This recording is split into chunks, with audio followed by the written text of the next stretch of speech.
Hola a todos y bienvenidos a un nuevo vídeo del canal, a un nuevo vídeo de esta nueva serie que vamos a hacer. Lo prometido es deuda, me habéis pedido muchísimos que este nuevo libro trate sobre ese libro que escribió David Roca Solano, Adiós, Princesa, y aquí lo tengo. Esta es la portada, como ya sabéis, hemos hablado en alguna ocasión sobre algunos párrafos que nos han traído en diferentes medios digitales, pero vamos a hacer un análisis. Os tengo que decir que es un libro de 13 capítulos bastante amplios, con fotografías, con información detallada, y son bastante largos, por lo que voy a intentar hacerlo en 3-4 vídeos aproximadamente para no extenderme demasiado, pero os adelanto que ya el primer capítulo me ha enganchado, y de qué manera. No tiene nada que ver con el libro de Jaime Peñafiel y creo que os va a gustar mucho. Así que bueno, solo os pido que me dejéis todas vuestras opiniones y comentarios como hacéis siempre, y que le deis el mismo o más apoyo que le habéis dado al libro que hemos analizado de Jaime Peñafiel. Así que, como os digo siempre, sin más dilación, vamos con ese primer capítulo de Adiós, Princesa. Capítulo número 1, titulado Una visita esperada. En este primer capítulo habla de cómo decidió él escribir este libro que tenemos ahora entre manos. Todo comenzó en el año 2008, octubre o noviembre de ese año. Él en ese entonces era abogado, como ya sabéis, y era un viernes por la tarde.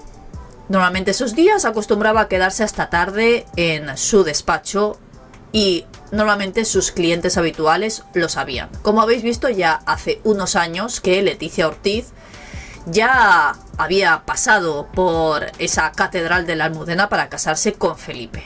Ese año 2008, ese viernes, nos narra lo que sucedió David Roca Solano en su propio despacho. Pican a la puerta y aparece alguien que realmente tampoco nos dice quién era, porque no sé si es que no se acuerda o no quiere decirlo. Se presenta como un periodista y escritor. Él, de hecho, dice que no lo conocía de nada, por lo tanto no era un periodista y escritor habitual que podamos ver en medios de comunicación. Y tienen una charla. Le dice que quería hablar con él durante unos minutos. Él ya tiene claro que si es un periodista que va a intentar sacarle una entrevista o hacerle una proposición indecente, dice que no, que durante todos esos años en los que ya se sabía que Leticia era la novia de Felipe, había recibido muchísimas llamadas y muchísimas oportunidades para sacarse un dinero contando pues la vida de Leticia, básicamente. Y siempre había dicho que no. Da a entender que siempre había dicho que no porque las ofertas que le habían realizado no le parecían lo suficiente suculentas como para contar la vida de su prima, que él ya sabéis que sabe muchísimo.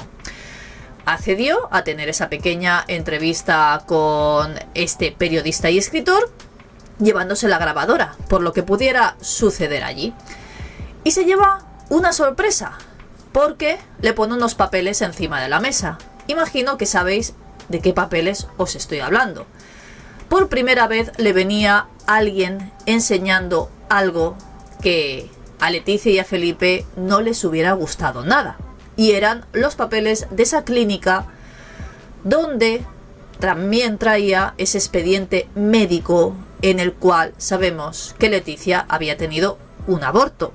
Antes de enseñarle esa documentación le dice bastante claro: te advierto que no acepto entrevistas ni colaboro en la redacción de libros ni doy ningún tipo de información.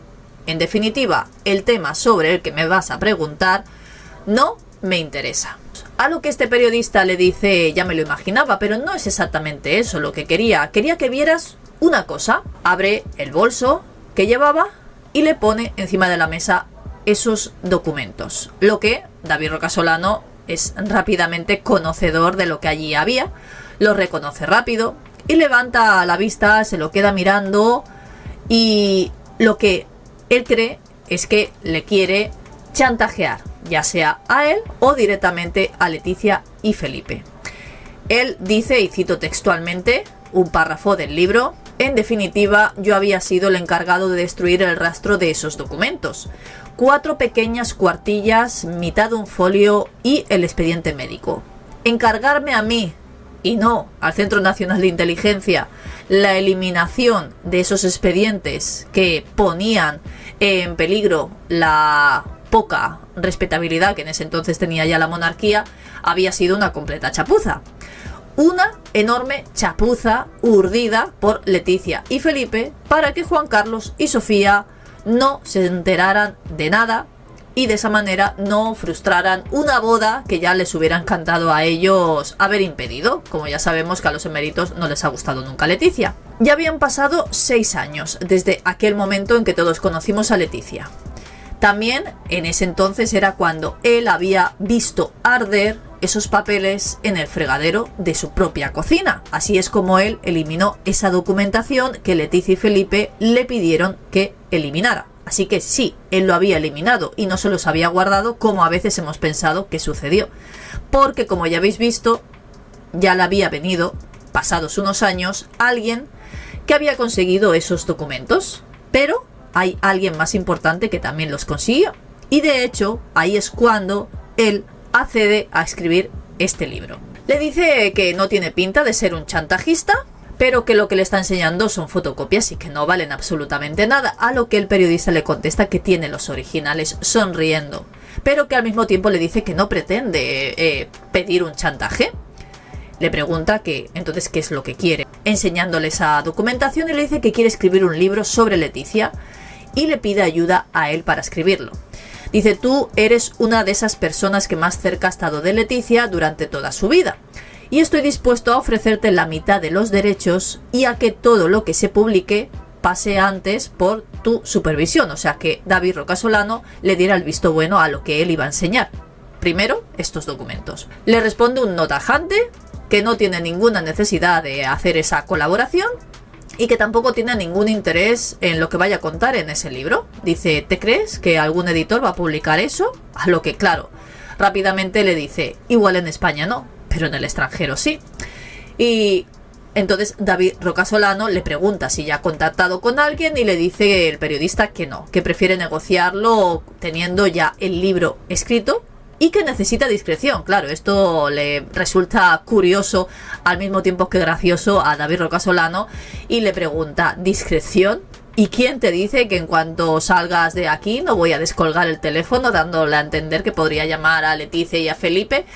Claro, el periodista le dice que eso nadie se lo impide, pero que ellos, tanto David como Leticia como Felipe, son los que más interés tienen en que eso no saliera a la luz y ser discretos. David le dice que eso le suena a amenaza y que ese tono, a pesar de ser relajado y amable, no le llega a entender que quiera sacar eso a la luz. Y entonces le hace una pregunta personal, David, al periodista.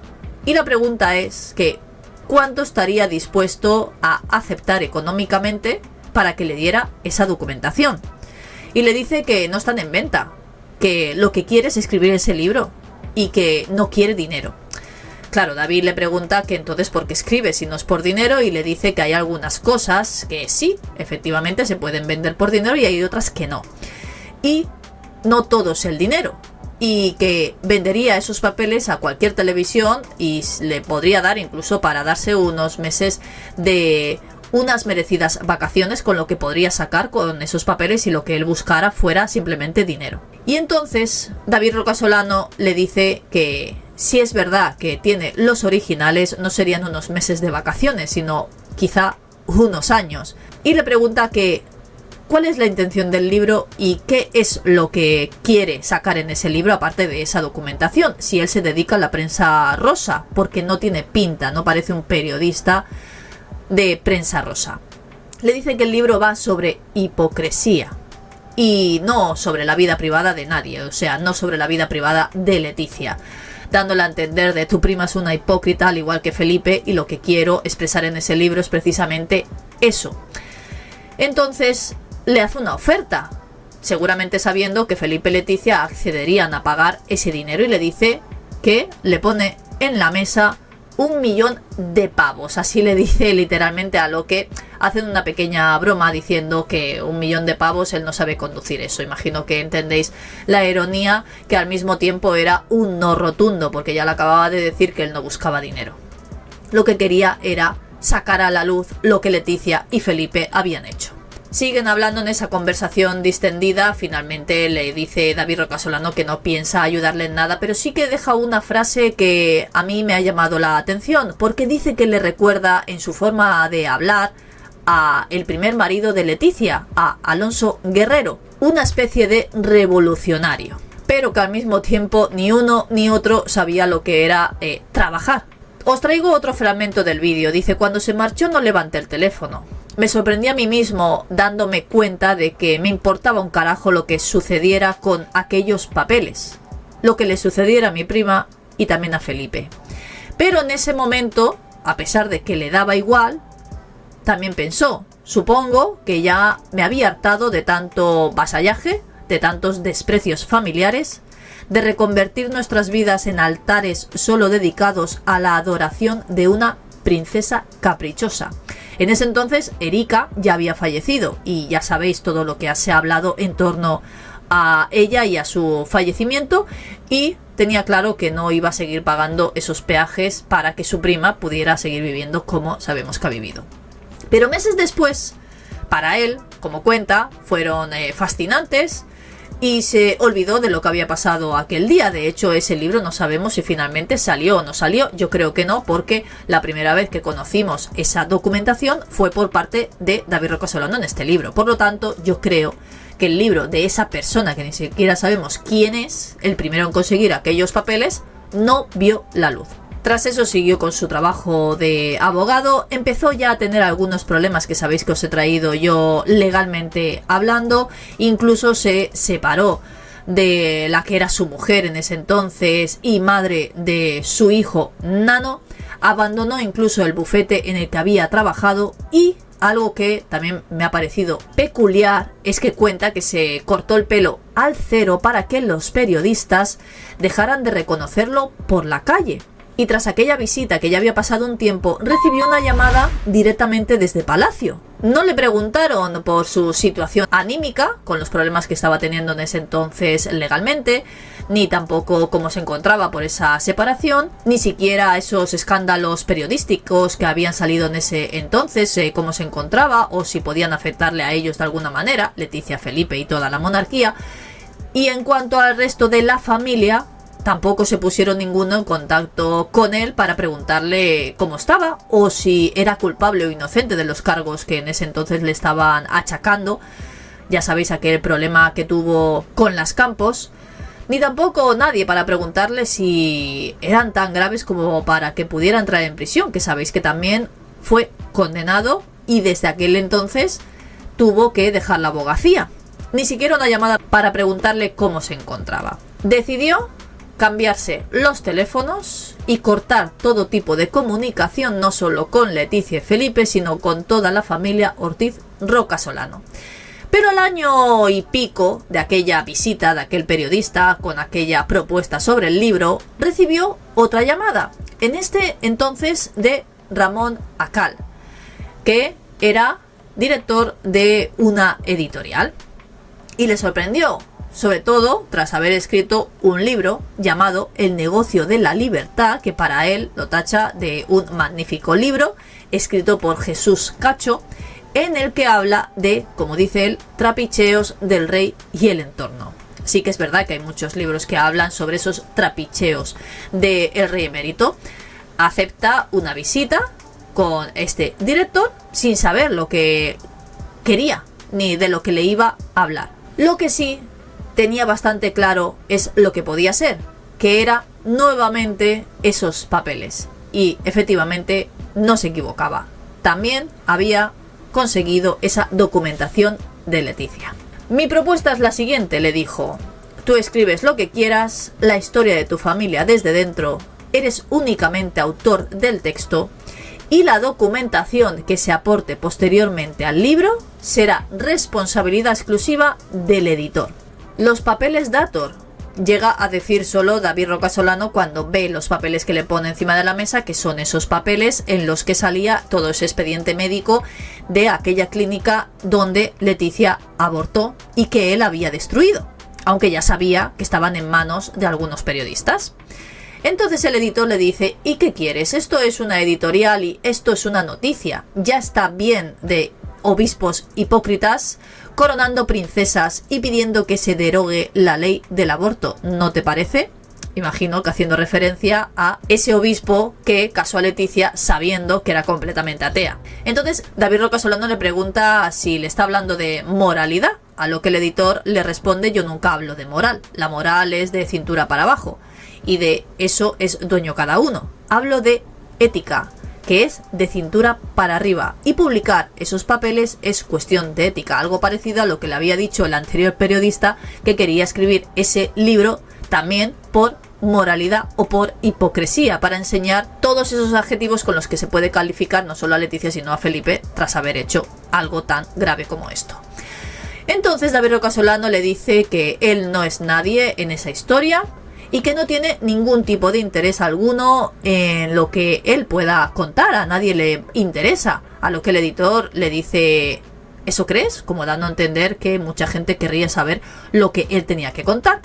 Y le dice: bueno, creo que se han contado muchas mentiras, pero que aún así tampoco interesa mucho. Lo que interesa es lo que venden las revistas del corazón. Mejor lo dejamos y quedamos tan amigos, diciéndole que él no pensaba escribir este libro. Sale de allí un poco confuso, aún debía dirigir esa propuesta, que en definitiva sí que es verdad que en ese entonces ya no le parecía una idea tan mala, porque al fin y al cabo otros, como él dice en otro párrafo del libro, habían escrito sobre él sin tener la menor idea de absolutamente nada de su vida y hasta incluso el punto de llegar a difamarle. Y muchos habían fantaseado sobre su prima, Leticia, y sobre su historia sin llegar a aceptar absolutamente nada. O sea, los libros que hasta entonces se habían escrito, él conoce la vida de Leticia desde dentro y sabía que nada de lo que se había dicho hasta entonces era cierto. Dice que tarda un tiempo en tomar la decisión de finalmente escribir este libro que tenemos ahora aquí delante nuestro, pero los hechos que ocurrieron un poco después le ayudaron a aceptar esta propuesta. Dice que se trataba de narrar lo que él había vivido durante unos años y de contar realmente la verdad, eso que para muchos es tan intangible como él dice. Entonces el 4 de febrero del año 2010 se vuelve a poner en contacto con el director de esta editorial, Ramón Acal, y le dice directamente: acepto tu propuesta. Quedan para tener otra reunión. Le pregunta David Roca Solano si es consciente que le van a cerrar la editorial, a lo que el director le responde que ya veremos. Y esa misma noche empieza a escribir y a grabar este libro que vamos a ir analizando y que de momento tiene muy buena pinta. Capítulo número 2, titulado La visita de la confesión. Era un día de septiembre, ese comienzo del mes del año 2003, cuando Leticia le llamaba por teléfono, algo que estaba bastante habituado, puesto que desde que él conoció que estaba saliendo con Felipe, que en ese entonces se sabía que eran novios, que tenían algo, pero parecía una simple novia más, como otras tantas de Felipe. Pero sí que es verdad que esa llamada fue bastante distinta. Y le dijo, descolgando el teléfono, sin ni siquiera un saludo: David, tienes que venir a casa. Necesito hablar contigo de un asunto importante y no puede ser por teléfono. David Roca Solano cuenta que con el tono que le escuchó a Leticia sabía que no se trataba de otra de esas chorradas protocolarias, como él la llamaba en su momento. En días anteriores, todo lo relacionado con Leticia era asunto de Estado, como os podéis imaginar, y entonces cogió su coche de inmediato sin pensárselo y se dirigió hasta la casa del príncipe, que estaban los dos allí.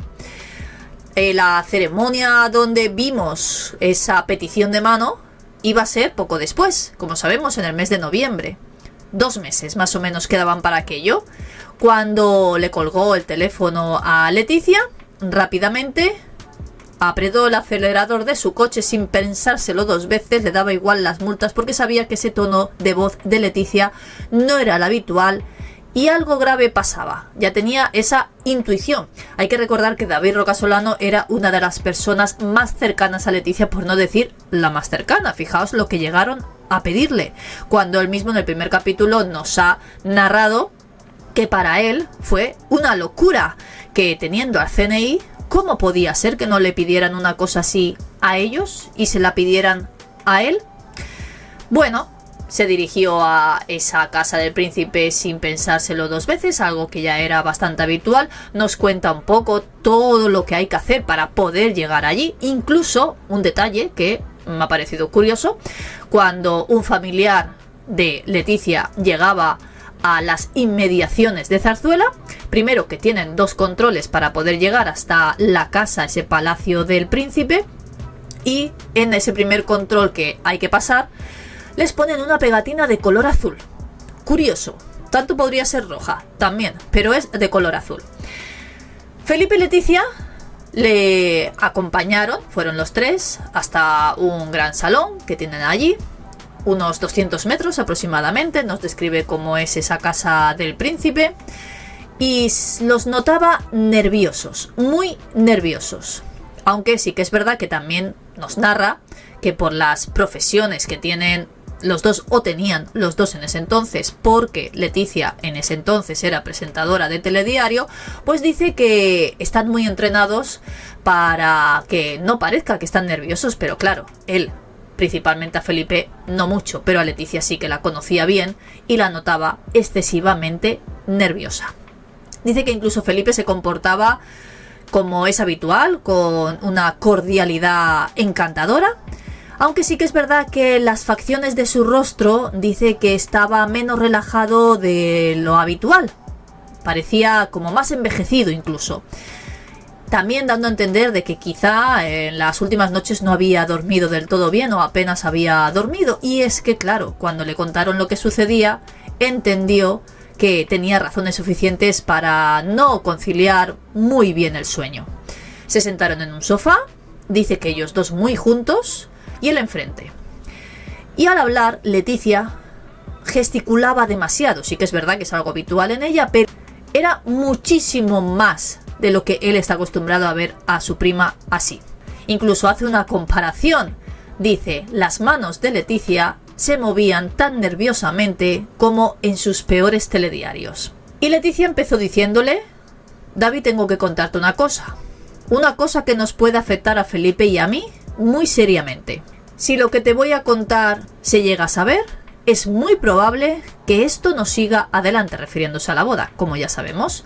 Y le dijo: necesito tu ayuda. Mira, hará 1 año que tuve una intervención quirúrgica en una clínica. Yo creo que hasta a ella misma le daba vergüenza decirle a David Rocasolano lo que le iba a decir, porque además se lo tuvo que explicar porque David Rocasolano no entendía qué problema había en que se hubiera realizado una operación quirúrgica y eso no pudiera salir a la luz. Claro, no sabía qué tipo de operación quirúrgica era, evidentemente. Y entonces, claro, David le dice: bueno, ¿y qué? Sin encontrarle el sentido a lo que le estaba explicando. Y le dice: pues que fue una intervención de la que me gustaría que no se supiera nada. A lo que David Rocasolano sigue sin entender y le dice: ¿a quién le interesa lo que hiciste hace 1 año, Leticia? Aún no entiendo cuál es el problema. Además, ¿qué interés tiene una intervención quirúrgica? Claro, él ahora, cuando ha escrito este libro, dice: tonto de mí. Claro, cuando supe qué intervención era, pensé: tienes un problema. A lo que entonces a Leticia no le queda más remedio que contarle la realidad de aquella intervención quirúrgica. Tuve un aborto voluntario hace 1 año en la clínica Dator de Madrid. Y entonces David dice: bueno, a ver, intentando procesar toda aquella información, dice: estamos en el siglo XXI, ¿no? Si no ha pasado nada con lo del divorcio, pues un aborto, porque lo del divorcio sí que se conoció, evidentemente eso era imposible de esconder. Y sí que es verdad que ya en el momento que se conoció que Leticia era la novia de Felipe, empezaron a indagar sobre su pasado y rápidamente se supo que Leticia había estado casada y era una mujer divorciada. Y parecía que eso era lo peor que había existido en su vida. Dice, bueno, muchas chicas han abortado, ¿no? Siguiendo con esa ignorancia o sin darse cuenta de lo que realmente significaba eso. Leticia, ya más nerviosa todavía, le dice, no, David, no lo entiendes. Si esto lo sabe la madre de Felipe, la boda es inviable. Claro, entonces su primo le dice, vale, tranquila, ¿qué quieres que haga yo? Sin entender también, porque no era lógico, su primo simplemente era abogado. Sí que es verdad que finalmente, gracias a ser abogado, consiguió esos papeles. Le dice que quiere que vaya a la clínica y que limpie todos los papeles que hay allí. David le contesta, espera, ¿qué es lo que quieres exactamente? Y en esta ocasión es Felipe el que le dice, es muy importante, asegúrate de que nadie va a tener jamás acceso a esos datos. Dice que claro, la voz de Felipe que elevó incluso sus niveles de atención en esa conversación, aún también explica que no estaba muy habituado a charlar tan directamente con Felipe, a pesar de que iba a ser familiar dentro de muy poco, e incluso en esos términos, cuanto menos. Dice, es decir, que lo que queréis, de alguna manera, es que vaya a ese centro médico y que no sé cómo hagamos desaparecer unos papeles. El expediente, ¿no? Claro, él estaba alucinando cuanto menos. Y le dice, Leticia, lo que quiero, David, es que desaparezcan todos los papeles. Todos. Y claro, entonces le vuelve a preguntar, ¿qué papeles, Leticia? A lo que Leticia le dice, todos los papeles que tengan que ver con lo que te he comentado. Y además, y en esta ocasión Felipe interrumpe a Leticia con una voz muy rotunda, esto hay que hacerlo ya. Sin dar más explicaciones, y era lo que Felipe estaba diciendo y había que hacerlo, sí o sí. Él entendía que eso no era un simple favor, que era casi una orden por parte del entonces príncipe de Asturias, futuro rey de España, quien le decía que no, y le dijo, vale, y salió de allí sintiendo que le acababan de encargar casi un trabajo de espías, cuanto menos.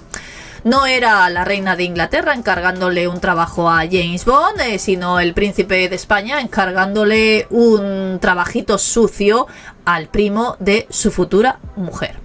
David Roca Solano explica que no se sentía precisamente a gusto tener que realizar algo así. Dice que por el nombre, apellidos de Leticia Ortiz Roca Solano, que ya empezaban a ser muy conocidos, no solo porque había lanzado un poco su carrera en la tele, porque ya era en ese entonces presentadora de telediarios de televisión española de las 3 de la tarde, como todos ya sabemos, en unas fechas próximas iba a ser la futura princesa de Asturias y después la reina consorte. Y todo el mundo ya empezaba a indagar sobre quién era Leticia Ortiz, sobre todo cuando anunciaron ese compromiso. Dice que no sabe cuántas manos podían haber pasado ya esos papeles de esa clínica. Algún trabajador incluso podría haber reconocido a Leticia cuando empezó a salir en prensa que era la novia de Felipe, y que incluso podía haber alguien dentro de esa clínica que ya hubiera tenido la tentación, como parece ser que luego ocurrió, de copiar o incluso robar esos documentos y llegar un poco más allá y venderlos al mercado negro, como dice él, de las revistas del corazón. Un valor incalculable de esos papeles, como os podéis imaginar. Pero si habían elegido a David Roca Solano para limpiar el rastro de esos papeles, también significaba que no contaban con nadie más para hacer algo así. Felipe no se había atrevido a encargárselo a alguien que tuviera cercano a él, por miedo a que filtrara esa información y llegara a oídos de los reyes eméritos, ahora, en ese entonces, reyes de España. Y de todos es bien sabido que ellos, tanto Juan Carlos como doña Sofía, se opusieron a no solo el noviazgo, sino principalmente la boda desde el principio de todo, porque no querían que Felipe se casara con una mujer divorciada.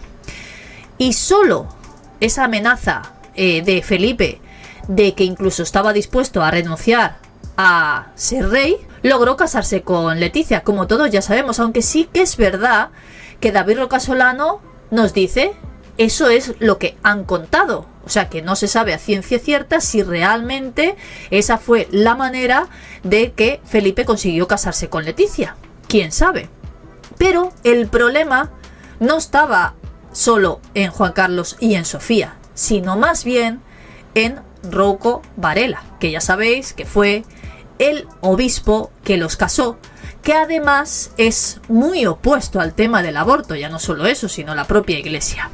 Y el problema principalmente estaba ahí, y era el arma que podía tener doña Sofía y Juan Carlos para conseguir que esa boda no se realizara, puesto que cómo se iba a permitir que Felipe no se casara por la iglesia, unos reyes católicos. En otras ocasiones en que Leticia le ha pedido la intervención o la ayuda en algún asunto familiar, como por ejemplo cuando le encargó convencer a su padre para que no fuera a la boda acompañado de su segunda mujer. Dice que él tenía la certeza de que esas órdenes, por ejemplo en esta en cuestión, venían más de arriba, que no era una decisión de ella misma. Dice, en cierto modo, Felipe estaba traicionando a sus padres al cometer algo como esto, esconder algo tan grave, ocultando unos hechos que él ya en ese entonces creía que alguien más podía tener esa documentación, como hemos visto en el primer capítulo que así fue. Por la actitud que tenía Felipe durante esa tarde en que quedaron, donde le contaron todo, calculó que Leticia se habría confesado unos días antes. Era algo que él entendía que no le había dicho Leticia desde el principio, quizás sin saber que ese noviazgo podría llegar hasta donde finalmente llegó. Por las fechas de esa interrupción del embarazo, David Roca Solano tiene bastante claro que ese embarazo era fruto de la relación que había tenido Leticia con su compañero de trabajo David Tejera, que ya sabéis que lo conocemos un poquito.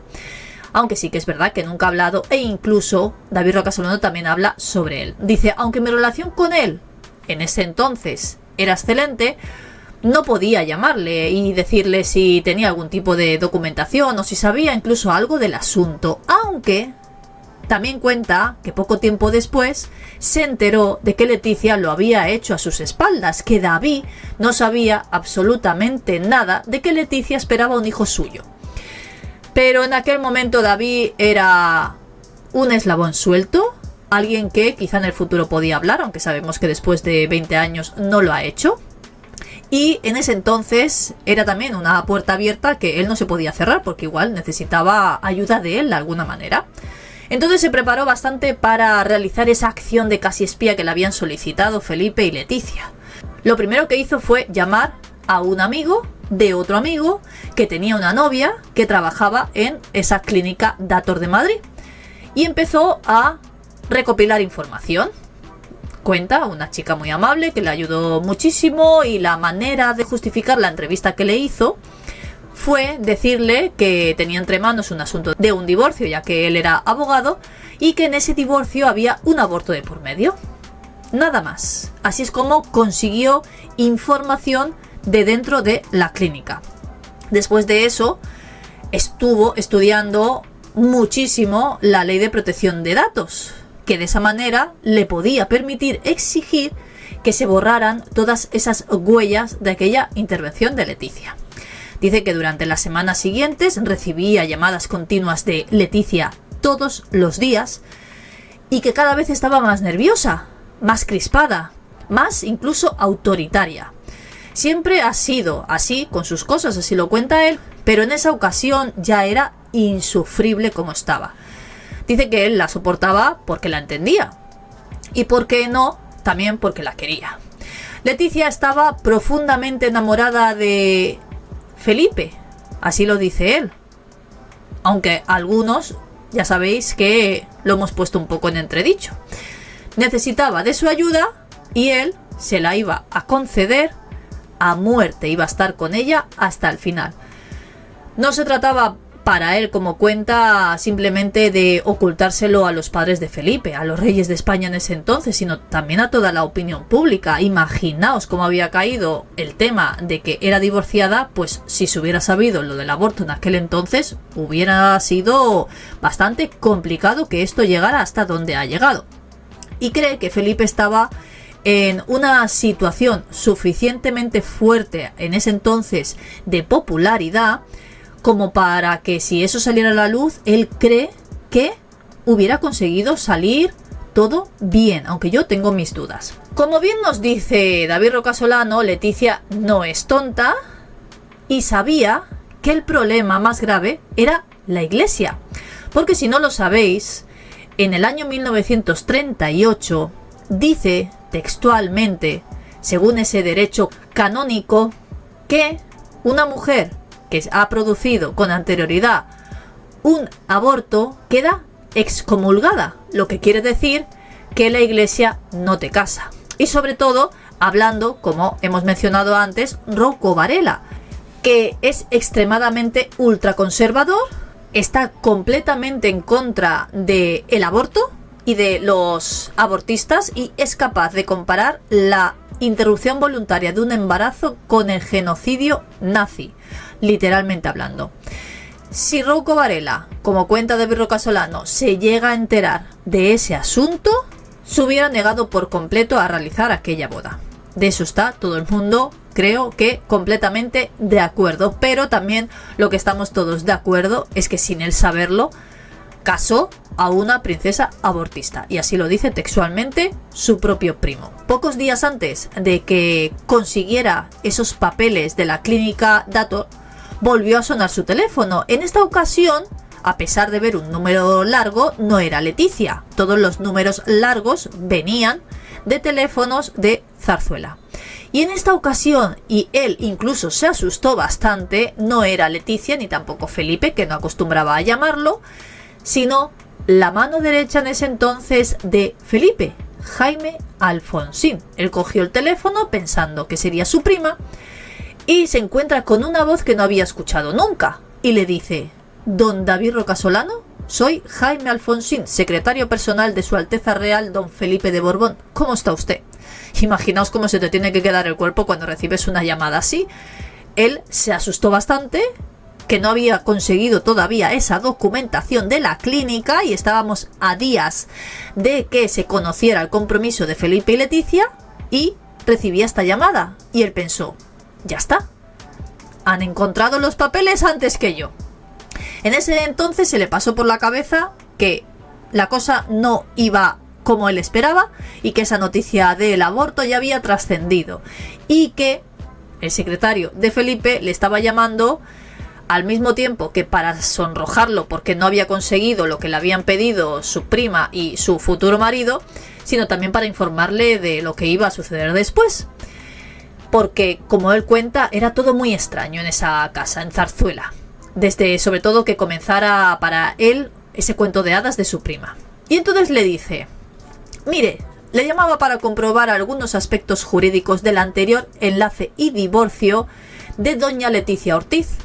Me ha informado doña Leticia que usted la asesoró en el proceso de separación y divorcio. ¿Podría decirme qué tipo de divorcio era? Claro, en ese momento él respira bastante aliviado pensando, bueno, es una llamada simplemente para conocer un poco más sobre el asunto, y nos narra esa conversación que tampoco es que tenga mucho interés, es algo que ya sabemos, que ese divorcio se firmó como un divorcio consensuado, un divorcio de mutuo acuerdo.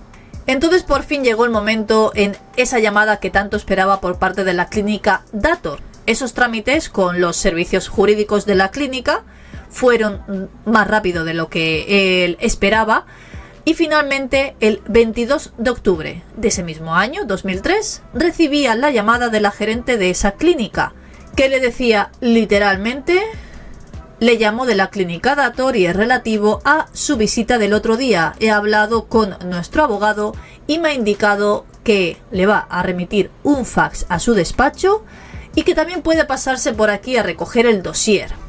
A lo que David Rocasolano le dice, bien, ¿y qué es lo que me vais a entregar? Sin tener ni idea de lo que allí se iba a ver. A lo que yo creo que esta directora sabía de lo que estaba hablando y entonces le dice que es mejor que pase por allí, que por teléfono no es precisamente el mejor método para hablar de esos temas. Por lo tanto, quedan y va a recoger los ansiados papeles de su prima. El 23 de octubre, tan solo 9 días antes de esa petición de mano de Felipe y Leticia, recoge esos papeles, con la sensación de que nadie había reparado no solo en la identidad de él, sino en la identidad de su prima. Y le aseguraron que se habían eliminado todos los archivos informáticos referentes a esa intervención en cuestión. Pero como os he dicho al principio de este capítulo, él no estaba muy seguro de que eso realmente hubiera sido así. Llega a su casa con no muy buenas sensaciones a pesar de tener lo que le habían pedido, porque él se encuentra como si hubiera cometido un delito. Se sentó en la mesa de su cocina, él solo, y saca esos papeles, con curiosidad, lógicamente, de ver lo que había dentro. Unos papeles, tamaño folio, sin membrete, los extrajo y después de hojearlos y ver que en esos papeles ponía lo que su prima le había dicho, decide hacer también lo que su prima le había dicho, que era que esos papeles tenían que desaparecer. Los arrugó en el fregadero y les prendió fuego. Mientras observaba cómo se iban cayendo por el desagüe, tuvo la sensación de que ahí no había terminado la historia, como bien hemos sabido. Y todo eso no había hecho más que empezar. Tal y como quemó esos papeles, llamó a su prima, que no le dio tiempo ni a saludarlo, y le dijo: David, ¿has solucionado el problema? Más nerviosa todavía, porque faltaban solo 9 días para ese anuncio, y le dice: creo que sí. A lo que Leticia le dice: ¿qué has hecho con los papeles? David le contesta: lo que tú me dijiste, los he hecho desaparecer. Pero ella estaba más nerviosa todavía. Le dice: a ver, David, ¿qué es lo que has hecho? Necesito que me digas exactamente lo que has hecho con los papeles, con una voz casi quebrada. A lo que le responde: los he quemado. Dice: ¿dónde los has quemado? Su voz era muy violenta. Dice que incluso más violenta de lo que era habitualmente.